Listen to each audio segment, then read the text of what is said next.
According to Robin Flanagan, an award-winning journalist for national and regional magazines, on the website Esperanza on November 3, 2011, Ted Jablowski realized that his mood would dip down during the winter months, and when the warmer months came around, his mood would normalize. He didn't want to put his feelings into a corner, so he decided to go to the doctor.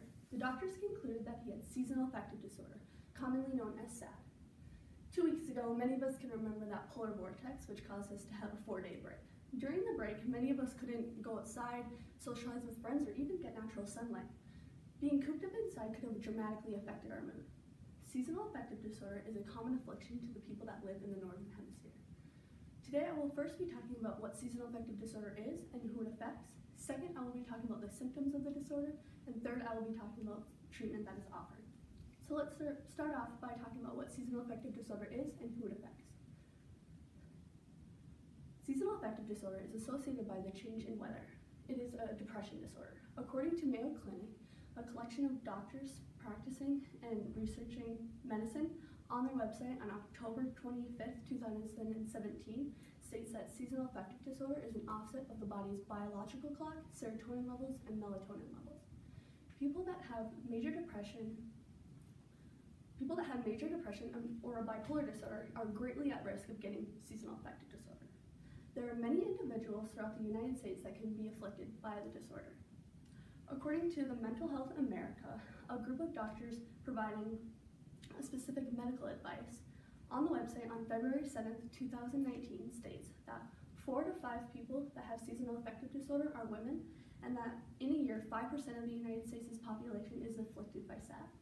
So now that I've talked about what seasonal affective disorder is and who it affects, I will now be talking about the symptoms of the disorder. Seasonal affective disorder can occur during different times in the year. The first part that I'll be talking about is during fall to winter. According to Mayo Clinic, as stated earlier, symptoms may include oversleeping, change in weight, weight gain, and loss of energy. A patient might also feel sad, despair, or lose interest in activities that they might enjoy. The next part I will be talking about is spring to summer, and this can have a completely opposite effect on a patient. Symptoms may include lack of sleep, which can cause insomnia, a change in weight, poor appetite, and feeling of agitation and anxiety.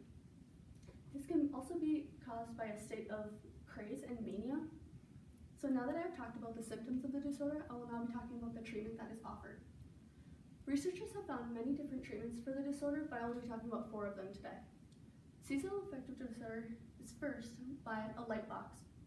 According to Mitchell Miller, editor of the Mental Health and Harvard Publishing, on the Harvard Health Publishing website, last updated on October 29, 2015, states that the light box has 10,000 lux, or measurements of light intensity. The box should also be used right away when a patient wakes up for about 30 minutes to improve the productivity throughout the day. The next form of treatment that I'll be talking about is antidepressants. Stated by Mayo Clinic, antidepressants should be used throughout the whole year so that the symptoms can go away and new ones can occur. Bupropion is a common medication that is used to prevent depressive episodes. The next type of therapy I'll be talking about is psychotherapy.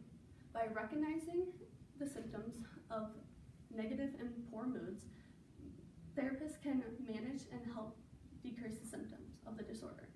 By talking to a doctor about experiences you may have, they can continue the treatment that you are on and get new ones as needed.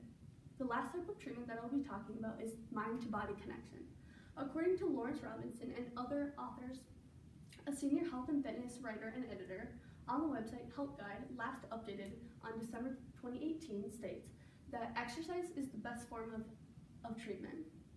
It can increase sleep, increase self-esteem, increase productivity, and even release the feel-good chemicals in the brain, also known as dopamine.